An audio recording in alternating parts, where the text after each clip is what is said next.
భోజనం పెడితే అన్నదాత అంటాం. వాళ్ళు అన్నం పెట్టారండి మర్చిపోకూడదు అంటాం.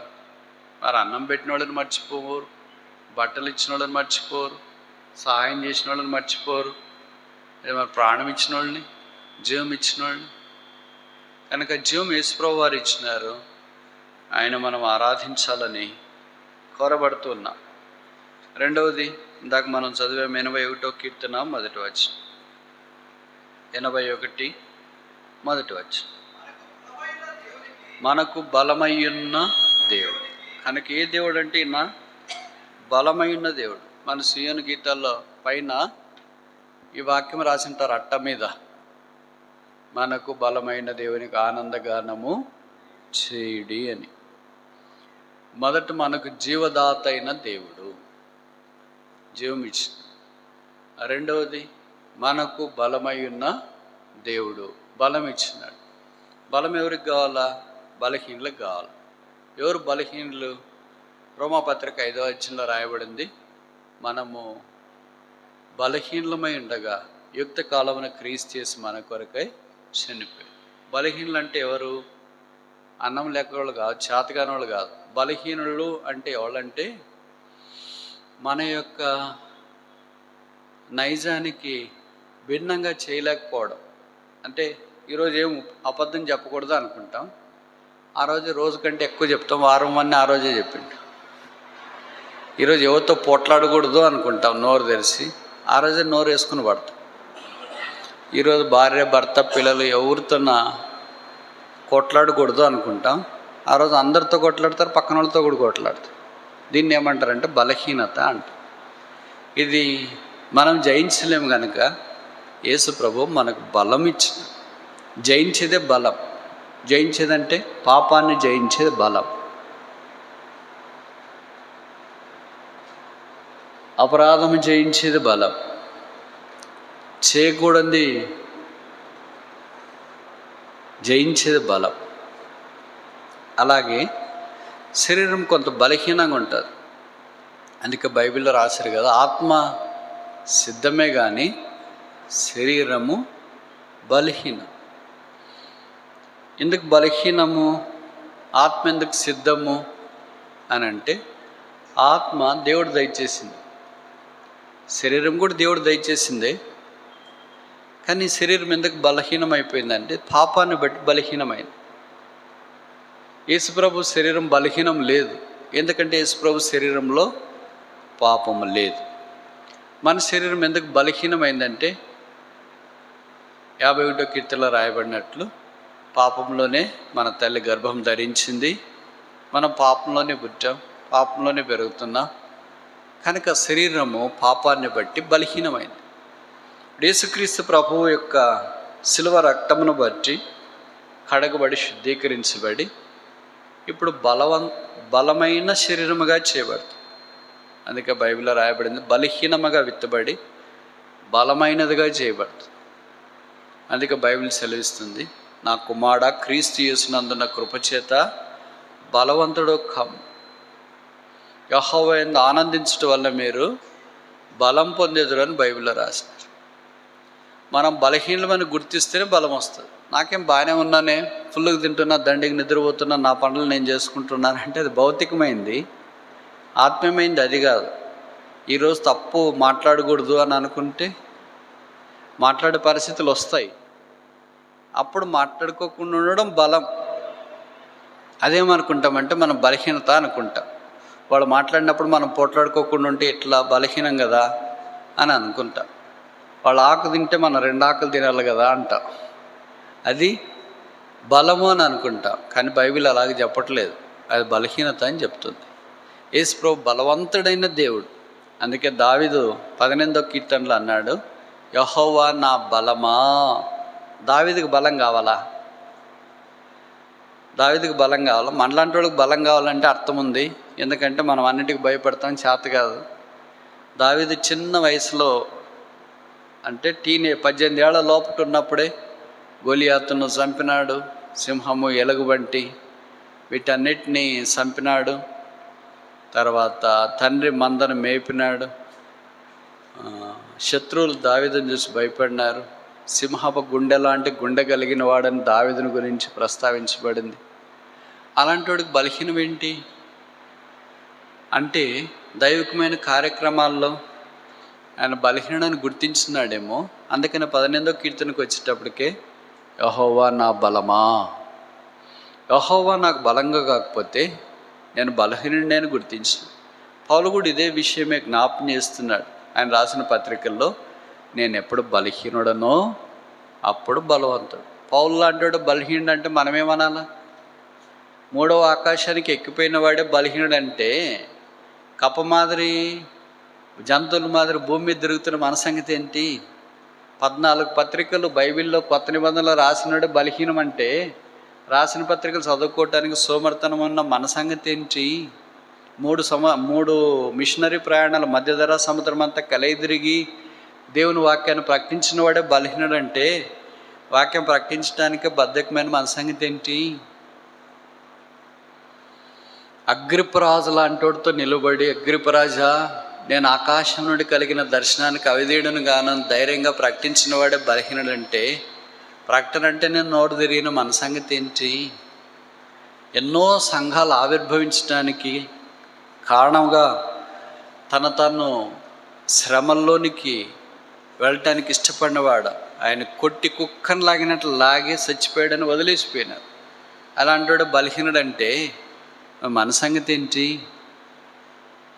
కనుక ఆయన గురించిన ఆధ్యాత్మిక సంగతులు చాలా ఉన్నాయి. జాగరణలతో ఉన్నాడు, ఉపవాసంతో ఉన్నాడు, దిగంబడిగా ఉన్నాడు, కపట సోదరులు మోసం చేశారు. ఇలాంటివన్నీ అనుభవించిన వాడు యేసు ప్రభు తర్వాత కొత్త నిబంధనలు ఎక్కువ శ్రమలు ఆయనే అనుభవించిందని బైబిల్ పండితులు అంటారు. అలాంటి వాడే నేను బలహీనుడు అంటే మన సంగతి ఏంటి? కనుక మనకు యేసు ప్రభు వారు బలం, మన బలాధిక్యం ఆయనే, మన బలాతిశయం ఆయనే.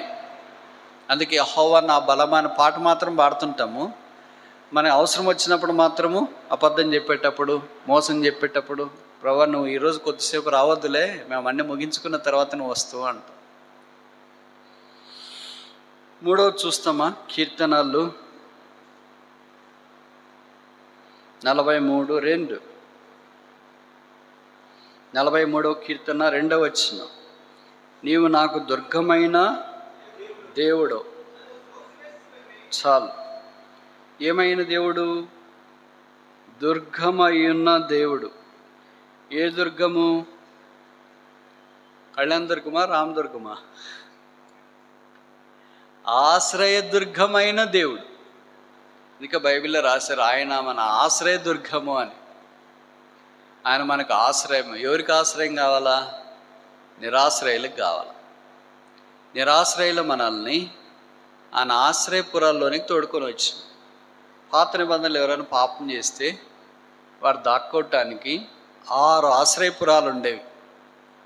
పాపం చేసిన వాళ్ళు ఆశ్రయపురాల్లోనికి పరిగెత్తిపోయి అక్కడ దాక్కోవచ్చు.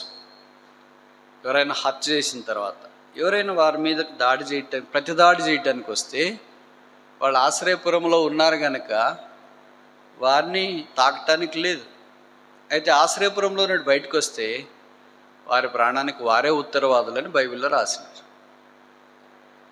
యేసుప్రభు వారు కొత్త నిబంధనలో మనకు 7వ ఆశ్రయపురం. 6 ఆశ్రయపురాలు మనల్ని కాపాడలేదు, కానీ 7వ ఆశ్రయపురమైన యేసుక్రీస్తు ప్రభువు పాపులమైన మనల్ని క్షమించి కడిగి పరిశుద్ధపరిచి కాపాడుతూ వచ్చింది. ఏ ఆశ్రయము? నిరాశ్రయులైన వారికి లోకమనే తుఫాన్లో, లోకమనే భూకంపాల్లో, లోకమనే యుద్ధాల్లో. మీకు తెలుసు కదా, ఇప్పుడు యుద్ధాలు జరుగుతున్నాయి కదా ప్రపంచంలో. ఎక్కడ చూసినా యుద్ధాలే కనిపిస్తుంది. భారతదేశం కూడా పాకిస్తాన్తో యుద్ధం చేసింది, రష్యా ఉక్రెయిన్తో యుద్ధం చేస్తుంది, ఇజ్రాయెల్ ఇరాన్ ఇతర దేశాలతో యుద్ధాలు చేస్తున్నారు. యుద్ధాల సంగతి అంటే బహుశా మనకు ఇక్కడ ఉన్నాం కనుక తెలియకపోవచ్చు. అది కఠోరమైన దుస్థితి. అసలు దాన్ని ఊహించుకోలే.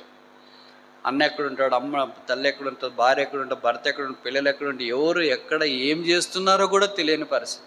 తాగటానికి నీళ్లు కూడా దొరకవు. అలాంటప్పుడు ఏం చేస్తారంటే ఆ గ్రామాల్లో వాళ్ళు మనుషులు యుద్ధానికి భయపడి వాడి దగ్గర ఉన్న సామాగ్రి ఏదో ముల్లామిటో సర్దుకొని పక్కనున్న దేశాలకు వలసపోతారు.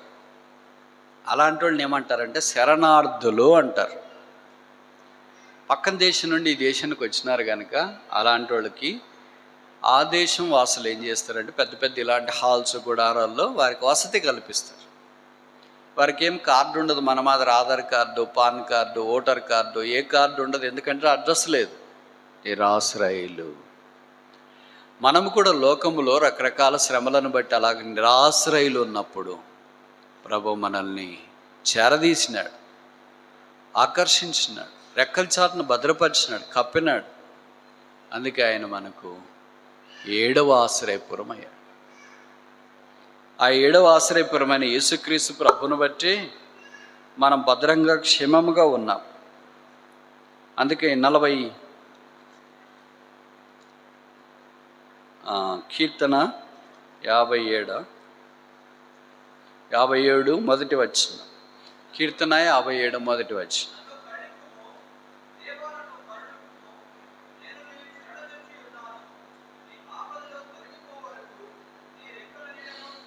చాలు. ఈ ఆపదలు తొలగిపో వరకు నీ రెక్కల నీడన శరణజొచ్చి ఉన్నాను. ఆపదలు తొలగిపో వరకు నీ శరణు యేసుక్రీస్తు ప్రభు వారిని మనము వచ్చినప్పుడు, శరణం అంటే చాలా పెద్ద మాట. లోకంలో ఎప్పుడు మీరు వింటుంటారు శరణం శరణం శరణం అని. అంటే ఇంక మాకు ఎవరు దిక్కులేరు, ఎవరు ఆధారం లేదు, ఎవరు పంచం చేరలేము, నీవే మా శరణ్యము అని జ్ఞాపకం చేస్తుంటారు. కనుక ప్రభువు మనకు అలాంటి ఆశ్రయమై ఉంటూ వచ్చింది. అందుకే మనము శత్రు బారి నుండి కాపాడబడుతూ ఈ దినం సజీవులమైన బల్ల చుట్టూ చేరి ఆరాధించుట కొరకే వచ్చి మన దేవుడు ఎలాంటి వాడు ఇప్పుడు దాకా 3 చూసినాం. మొదటిది జీవదాత అయిన దేవుడు, రెండవది బలమై ఉన్న దేవుడు, మూడవది ఆశ్రయ దుర్గమైన దేవుడు, నాలుగోది చూస్తామా కీర్తనలు 43:4. 43వ కీర్తన 4వ వచనం.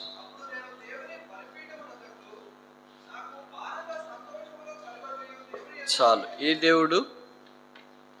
దేవుడు ఆనంద సంతోషములు కలగజేయు దేవుడు. కనుక ఆనందము సంతోషం ఎక్కడి నుండి వస్తుందని వాక్యంలో రాశారంటే దేవుని యుద్ధ నుండి వస్తుంది అని రాశారు. ఆయనే మా ఆనందానికి మూలం, ఆయనే సంతోషానికి మూలం. ఆయనకు వెలపట్టున్న ఆనందము, ఆయనకు వెలపట్టున్న సంతోషము భూ సంబంధమైనది, తాత్కాలికమైనది. అది కొంతకాలమే ఉండేది. పంటలు బాగా పండితే ఆనందం వస్తుంది, అది కొంతకాలమే. మళ్ళీ ఇంకో సంవత్సరం రావాలి కదా పంటలు. కొత్త బట్టలు కొనుక్కుంటే కొంతకాలము, తర్వాత మళ్ళీ ఇవి మాసిపోతాయి. అలా కొత్త మొబైల్ కొంటే ఏదైనా లోకంలో ఉన్న సంతోషము తాత్కాలికం. అయితే యేసు ప్రభు వారి ద్వారా కలిగే సంతోషం, ఆనందం శాశ్వతమైనది. అందుకనే యేసు ప్రభు వారి భూమి మీద జన్మించినప్పుడు లూకా 2:10లో ఇదిగో ప్రజలందరికీ కలగబోవు మహాసంతోషం. యేసు ప్రభు వస్తే మహాసంతోషం, మహా ఆనందం. లూకా సువార్తలో ఆ సంగతులు మరలా మనకు కనిపిస్తాయి. మహా ఆనందం, మహాసంతోషం. ఆయనకు వెలపటున్నదంతా గతించిపోతుంది, ఆయనలో ఉండేది సదాకాలం నిలుస్తుంది. కనుక యేసు ప్రభువుని నమ్ముకున్న తర్వాత కొంతమంది కష్టాల్లో, శ్రమలో, ఇబ్బందుల్లో వెళుతున్నప్పుడు అవన్నీ ఎలా భరించగలుగుతున్నారంటే ప్రభు ఇచ్చే సంతోషాన్ని బట్టి, ఆనందాన్ని బట్టి భరించగలుగుతున్నారు. తూర్పు దేశపు జ్ఞానులు కూడా మత్తయి సువార్త 2వ అధ్యాయంలో వారు ఆ నక్షత్రమును చూచి అత్యానంద భరితులై. కనుక యేసుక్రీస్తు ప్రభు దగ్గరికి రాబోతుంటే ఆనందం, అత్యానందం మనకు కలుగుతుంది. యేసుకు వెలపట్ట అది మనం చూడలేము. కనుక రక్షణ గొప్ప ఆనందం. అందుకే భక్సింగ్ గారు రక్షణ సాక్ష్యము ఆ పుస్తకం ఉంటుంది కదా, దాని క్యాప్షను, దాని మీద ఉన్న టైటిల్ ఏంటంటే పుస్తకం పేరు చెప్పనశక్యమును మహిమాయుక్తమైన సంతోషము. కనుక యేసుక్రీస్తు ప్రభు ద్వారా సంతోషం, యేసు ప్రభుకు వెలుపట ఈ సంతోషము భౌతికమైనది. యేసు ప్రభువులో ఈ సంతోషము సదాకాలం ఉండేది. ఆ సంతోషాన్ని యేసు ప్రభు వారు మనకు ఉచితంగా దయచేసినాడు. అందుకే ఆయన ఆరాధించుట కొరకు మనం చేరువచ్చు.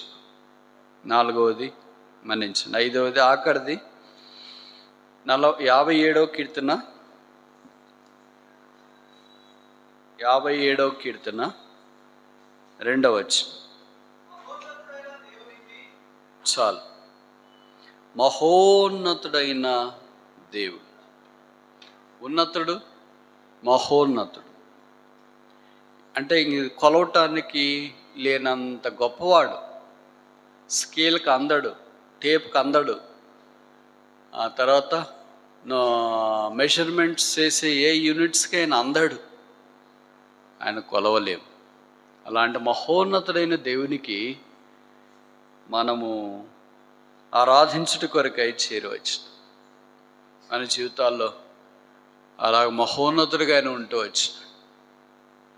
ఆ మహోన్నతుడైన దేవుడు మహాపాపులమైన మనల్ని ప్రేమించి సిలువ మీదకి వెళ్ళి తల మీద ముళ్ళ కిరీటం, ముఖం మీద ఉమ్మి, దేహమంతా కూడా దెబ్బలు, ప్రక్కలో బల్లెపోటు, చేతుల్లో మేకులు, సిలువలో రక్తము కార్చి చనిపోయి సమాధి చేయబడి తిరిగి 3వ దినాన్ని లేచి లోక రాజ్యంలో దేవుని కుడి పార్శ్వమున ఆసీనుడైనాడు. అంటే యేసుక్రీస్తు ప్రభువారిని ఆరాధించుట కొరకై మనం చేరవచ్చు.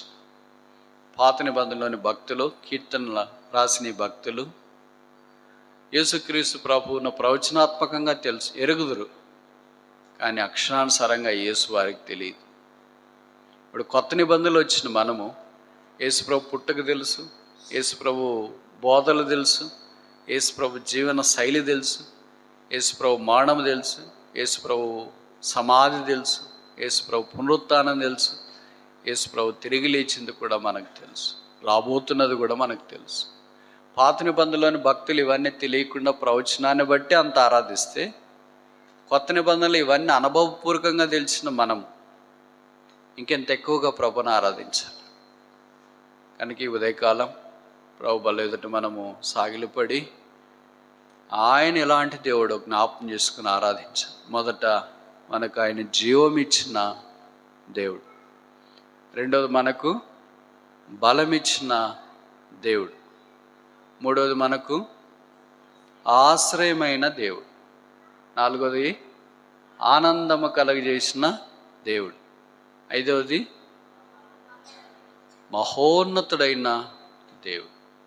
కనుక అలాంటి దేవుణ్ణి ఆత్మతో సత్యముతో ఆరాధించి మన ఆరాధనల సింహాసనం మీద ఆ ప్రభువును మనము ఆసనం చేస్తాం.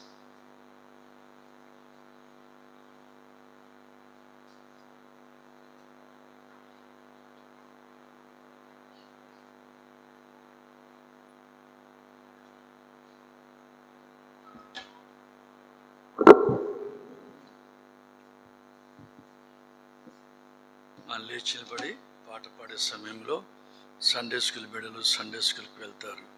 పాట సంఖ్య 134. పాట సంఖ్య 134. దయచేసి ముందుకు రండి బ్రదర్స్, యవనస్తులు వెనకల ఉండొద్దండి,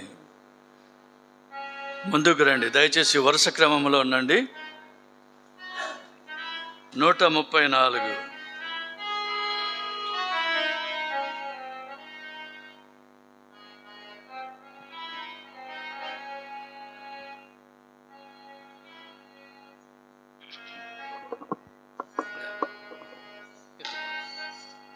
మహాగణుడు మహోన్నతుడు పరిశుద్ధుడు నిత్య నివాసి, మహాగణుడు మహోన్నతుడు పరిశుద్ధుడు నిత్య నివాసి, మా సామర్థ్యము పునరుత్థానము మా జీవము మా రక్షణ నిధి, మా సామర్థ్యము పునరు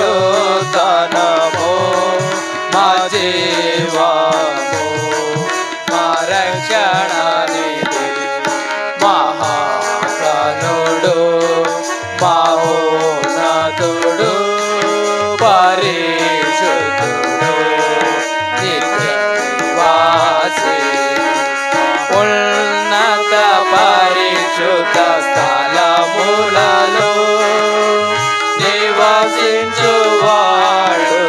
పరిశుద్ధుడు. ఉన్నత పరిశుద్ధ స్థలములలో నివసించువాడు పరిశుద్ధుడు. అయినను నలిగిన వినయంపు దీన మనసులో నివసించును, జీవించును.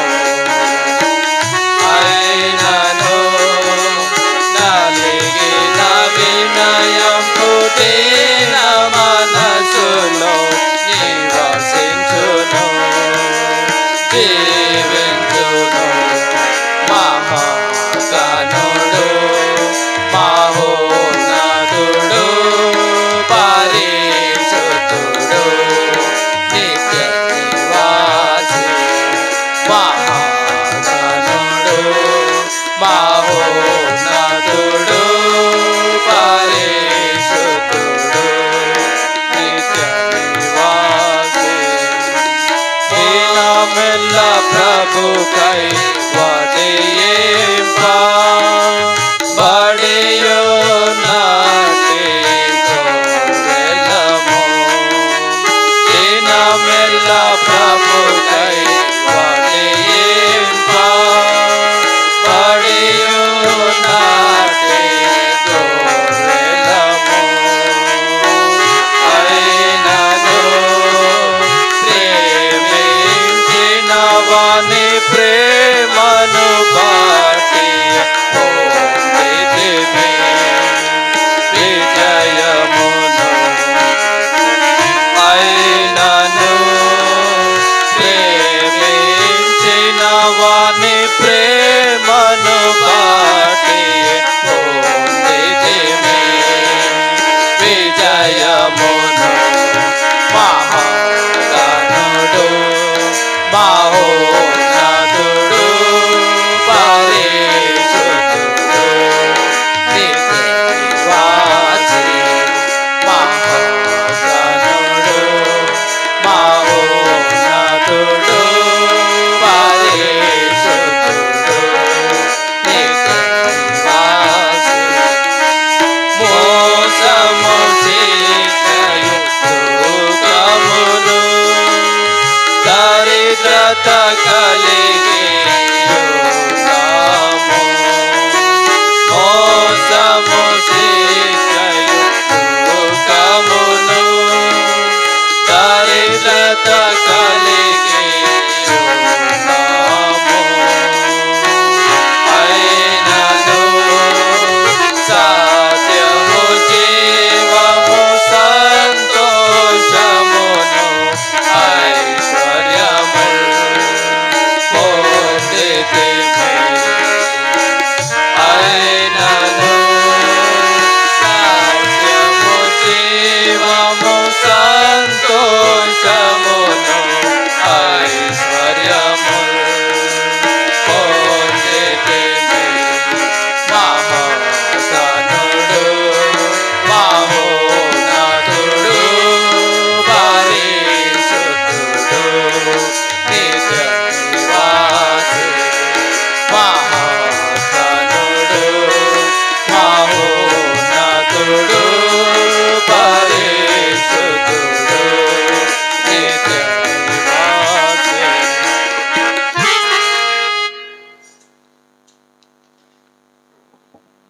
దయచేసి సండే స్కూల్ టీచర్స్ మొదట ఆరాధిస్తారు. ఆ తర్వాత ఓ సహోదరుడు సహోదరి వాక్యంను అనుసరించి ఆరాధించవలసిందిగా ప్రభునామమున కోరుతూ ఉంటున్నాం. Sunday school teachers